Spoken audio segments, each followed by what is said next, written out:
শারীরিক এবং মানসিক বিভিন্ন সমস্যায় আক্রান্ত যুক্তরাজ্যের শিক্ষার্থীরা তাদের পড়াশোনার খরচের সাপোর্ট হিসেবে ২৮,০০০ পাউন্ড পর্যন্ত আর্থিক সহায়তা পেতে পারে। ডিসাবিলিটি স্টুডেন্টস অ্যালাউন্স নামের এই পেমেন্টের আওতায় এই ফাইন্যান্সিয়াল সাপোর্ট দেওয়া হবে।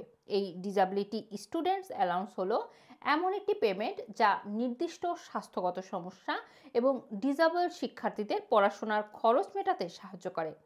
এই অ্যালাউন্স পরবর্তীতে আর ফেরত দেওয়ার প্রয়োজন হয় না। স্টুডেন্ট রিলেটেড অন্যান্য আর্থিক সাপোর্ট পেলেও এই পেমেন্টের জন্য আবেদন করা যায়। তবে একজন স্টুডেন্ট কি পরিমাণ অ্যালাউন্স পাবেন এবং আপনি কি ধরনের সহায়তা পাবেন সেটি সম্পূর্ণভাবে ব্যক্তিগত চাহিদার উপর নির্ভর করবে। পরিবারের আয় এক্ষেত্রে কোনো বাধা হয়ে দাঁড়াবে না।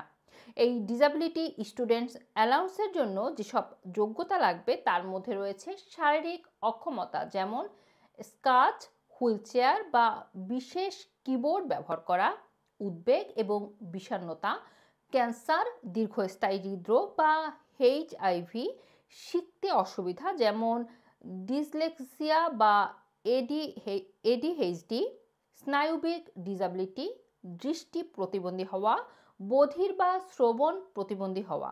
এছাড়া কিছু কোর্স করলে ফাইন্যান্সিয়াল সাপোর্ট পেতে পারেন।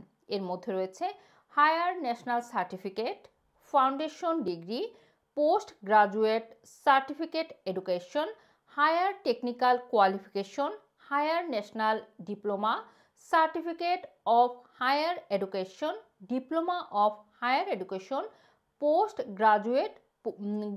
গ্রাজুয়েটের মতো কোর্সগুলো। Rana TV, London.